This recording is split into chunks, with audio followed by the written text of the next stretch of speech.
Assalamualaikum warahmatullahi wabarakatuh. Alhamdulillahirabbil alamin. Allahumma sholli ala Muhammad wa ala ali Muhammad. Semoga apa yang disajikan bermanfaat untuk kehidupan kita semua. Sukses dan selamat dunia akhirat. Allahumma amin. Bismillahirrahmanirrahim. Alhamdulillahirabbil alamin. Allahumma shalli wa sallim ala sayyidina Muhammadin miftahi babi rahmatillah adada ma fi ilmillah salatan wa salaman daimain bidawami mulkillah wa ala alihi wa sahbihi. Allahumma shalli ala sayyidina Muhammadin salatan taftahu biha lana futuhal arifin wa tufaqihuna biha fid din wa ala alihi wa sahbihi. Assalamualaikum warahmatullahi wabarakatuh. Welcome to Ar-Raudhah. Selamat datang di Majelis Ar-Raudhah Pesantren Ramadan. Mohon maaf saya baru bisa ikut sekarang karena di hari awal sebelum masuk bulan Ramadan itu kurang berapa jam saya harus terbang ke Jepang untuk menggantikan ustadz yang berhalangan ke Jepang. Jadi kalau saya nggak berangkat nanti pengajiannya di sana pada batal. Ya saya harus berangkat. Nah sekarang sudah datang ke sini. Buat teman-teman saya dimanapun berada yang mau ikut sholat tarawih di Majelis Ar-Raudhah silahkan ya. Dimulai jam 7:30 malam sholat tarawih. Gak banyak, hanya 20 rakaat dan kurang lebih 1 juz seperempat. Ya kurang lebih 1 juz seperempat. Sore ini saya belum mulai kajian yang seharusnya. Ini iklan dulu.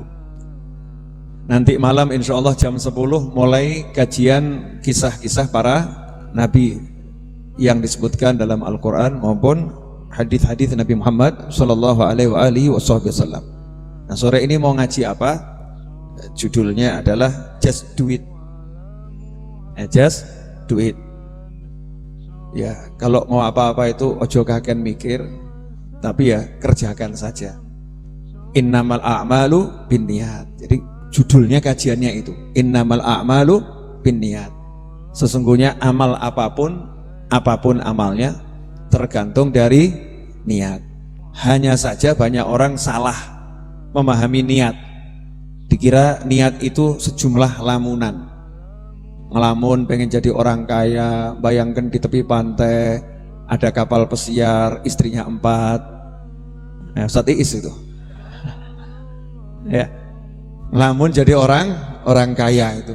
Itu namanya ngelamun, bukan niat. Melamun jadi orang pinter, oh nanti saya jadi orang pinter, murid saya jumlahnya puluhan ribu, kemudian semua pada mengangguk-anggukkan kepala, semua padanya nyatet. Itu namanya bukan niat, tapi namanya melamun. Dalam syariat jelas apa arti niat. Qasdu syai'in muqtarinun bi fi'lih. Niat itu adalah orang menetapkan sesuatu, cita-cita, tujuan. Iya, cita-cita tujuan yang terikat dengan hatinya. Terikat dengan hatinya. Qasdu syai' namanya qasad itu dari hati. Jadi hatinya pengen haji, hatinya pengen umroh, hatinya pengen jadi ulama, hatinya pengen jadi orang kaya. Itu kalau enggak muqtarinun bi fi'lih, tidak diikuti tindakan nyata secara langsung, namanya bukan niat, tapi namanya itu al-amani. Apa itu al-amani? Sejumlah angan-angan kosong alias ngelamun, bahasa Jawanya melamun. Makanya kita jangan jadi orang yang suka melamun. Jangan jadi orang yang suka melamun, tapi orang yang suka niat-niat yang baik. Nah, apa bedanya niat sama melamun? Kalau ngelamun tidak ada aksi, kalau niat ada aksi. Kalau ngelamun tidak ada tindakan, kalau niat ada tindakan. Kalau ngelamun itu sekedar cita-cita tapi tidak ada perbuatan yang mengiringi. Kalau niat cita-cita yang jelas dari hati, semangat, kemudian ada tindakan yang mengiringi. Judulnya niat itu ojo kagen mikir. Gak usah kebanyakan dipikir, tapi dijalani langsung. Itulah niat. Contoh, saya Ramadan niat tahajud 200 rakaat. Nah, itu niat ngelamun. Nah itu kalau nanti malam nggak tahajud 2 rakaat namanya ngelamun. Tapi kalau nanti malam ikut tahajud 2 rakaat itu namanya niat. Meskipun baru bisa 2 rakaat, pahalanya 200 rakaat. Ya pahalanya 200 rakaat. Kenapa? Sudah dibuktikan dengan tindakannya nyata. Sudah dibuktikan dengan aksi. Nah yang seringkali membuat orang itu gagal niat saja gagal. Ya niat saja gagal. Contoh, kamu nanti jadi ulama ya, udah ngomong, mana mungkin, IQ saya aja -5, minus IQ-nya, saking bodohnya gitu kan ya. Saya ini termasuk dalam kelompok orang-orang yang sangat-sangat bodoh, bukan lagi bodoh Ustadz, sangat-sangat bodoh. Masa saya disuruh jadi ulama? Nggak mungkin, nggak masuk akal ya. Nah ini namanya orang yang niat saja nggak berani.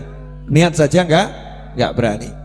Bahkan kalau nanti dikatakan kamu kalau kaya nanti sedekah buat pondok 5 triliun ya, wah jangan aneh-aneh, saya bayar SPP aja nggak bisa kok, kalau kaya bayar bantu pondok 5 triliun. Ini baru niat saja udah nggak berani, niat sudah gagal.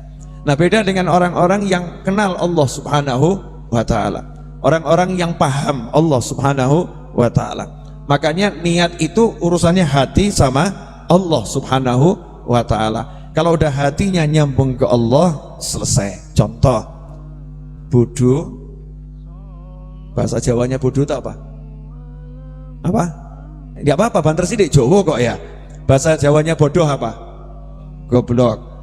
Kalau gobloknya agak kebangetan namanya apa? Pekok. Ya bodoh, goblok, pekok gitu kan ya. Apalagi? Hah? Dedel. Apalagi? Pengku. Ya, semacam-macam itu ya. Kata untuk namanya bodoh. Ini orang bodoh pengen jadi ulama. Tapi dia nggak bodoh. Kenapa nggak bodoh? Aku punya Allah. Tuhanku adalah Allah. Aku seorang muslim, ikrar pertamaku la ilaha illallah Muhammadur Rasulullah SAW. Ikrar pertamaku itu. Jadi aku punya Allah, sementara aku pekok, sementara aku goblok, sementara aku bodoh. Cita-cita jadi ulama. Dia nggak minder, nggak bingung. Datang pengajian, datang majelis, masya Allah. Bawa buku, bawa pulpen, ya. Tulisannya jeleknya luar biasa. Langsung dia niat, saya pengen jadi ulama. Dia nulis satu-satu. Nggak paham, pokoknya ditulis ini. Nggak paham, ditulis. Dia nggak paham, tapi semangatnya luar biasa. Ini niatnya kuat. Jangan kaget. Allah maha mampu membuat orang goblok jadi alim, orang bodoh jadi orang yang sangat berilmu. Ibn Hajar salah satu contohnya. Ya Ibn Hajar itu di pondok pesantrennya terkenal anak bodoh. Anak bodoh terkenal, saking bodohnya sampai beliau mengakui aku ini bodoh. Makanya resign, mengundurkan diri dari pesantren, nemui Pak Yai, Ustadz mohon maaf, berdasarkan tingkat kebodohan saya tidak layak lagi tinggal di pesantren ini, karena Ustadz udah ngajari saya bertahun-tahun, saya diajari apapun nggak bisa masuk, mental nggak bisa masuk. Tapi ini kan niatnya luar biasa. Cuman waktu itu ya Ibn Hajar masih anak yang cari ilmu dengan tingkat IQ yang menurut orang-orang di bawah rata-rata teman-temannya luar biasa. Kata gurunya, kata ustadznya, udah kamu di sini saja, nggak apa-apa. Saya siap kok ngajari orang bodoh. Saya siap ngajari orang yang nggak pinter biar jadi pinter. Ini loh prinsipnya guru zaman dahulu. Guru zaman dahulu tuh nggak ada buat sekolah kok judulnya sekolah dengan syarat yang IQ-nya sekian diterima, NEM-nya sekian diterima, nilainya sekian diterima. Kalau di bawah itu silahkan cari sekolah yang lain. Gak ada guru yang seperti itu zaman dulu. Zaman dulu pokoknya ada murid datang diterima. Niat apa? Cari ilmu. Sudah datang berarti sudah niat. Kamu bodoh, aku akan buat kamu pinter. Semangatnya ulama seperti itu. Kamu belum baik, aku akan buat kamu jadi baik dengan izin Allah subhanahu wa ta'ala. Makanya semangatnya guru untuk murid ini menghasilkan sesuatu. Memang tugasnya guru kan mengajar orang bodoh jadi pinter. Nah kalau yang daftar pinter semua seperti Anda kan saya nggak repot. Ini kan orang-orang pinter, ngajari orang-orang pinter nggak repot. Kalau yang diajari orang-orang yang belum pinter itu repot. Betul loh, betul. Nah, orang-orang dulu itu nggak pilih-pilih, pokoknya kamu pinter kurang pinter moro ke sini saya ajari, termasuk gurunya Ibn Hajar. Udah toh, pokoknya kamu di sini saja. Tapi Ibn Hajar sungkan sama gurunya, nggak enak sama gurunya, bertahun-tahun diajari kok nggak pinter, akhirnya meninggalkan pondok pesantren. Tapi niatnya pengen jadi orang soleh yang alim yang pinter. Allah yang membukakan jalan. Last minute, memang tuh lakon menang keri itu biasa. Seketok ya awalnya kalah, itu keri menang, lakon ki menang keri. Makanya kamu jangan pede, lomba lari, maraton, depan sendiri, temanmu di belakang. Cedak garis finish, awakmu mati, koncomu menang. Koncomu menang, betul loh, betul. Iya, makanya jangan pede kalau belum sampai garis finish, karena judulnya orang Jawa lakon menang keri. Betul? Iya. Memang seperti itu. Nah, ini termasuk Ibn Hajar, niatnya tulus untuk Allah Subhanahu wa taala. Belajar, merasa diri yang nggak mampu, keluar dari pesantren, mengundurkan diri. Nggak ada pesantren mengeluarkan orang bodoh. Mohon maaf karena kebodohanmu kamu dikeluarkan. Nggak ono. Nggak ada itu. Telaten, sabar. Buat kiai, buat guru, buat habib, buat ustadz. Kalau ada satu santri yang bodoh, nah itu ujian.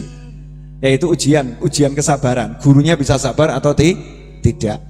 Subhanallah, yang dimaksud bodoh di sini bukan bodoh gitu ya, tapi memang kemampuannya memahami, kemampuannya menangkap, kemampuannya menghafal itu di bawah rata-rata. Subhanallah, dalam perjalanan pulang menuju rumahnya di jalan lihat batu dalam satu riwayat, di riwayat yang lain lihat pinggirannya sumur. Ya, pinggirannya sumur yang dari batu. Dilihat pinggiran sumur itu kok dekok. Di riwayat yang lain dilihat ada batu dekok.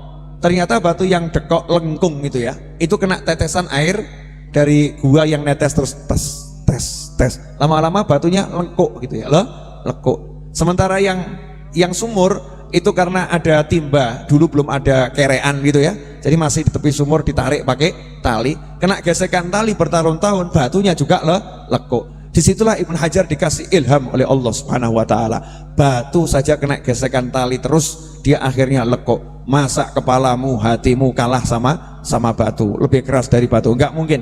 Asal ini diketuk dengan ilmu terus, lama-lama juga masuk. Akhirnya balik ke pesantrennya, ngomong sama gurunya, guru saya siap jadi murid lagi, saya mau belajar. Akhirnya mengalahkan ulama-ulama yang ada di dunia ini, yaitu Ibn Hajar. Ikhwani rahimakumullah, makanya ini niat penting.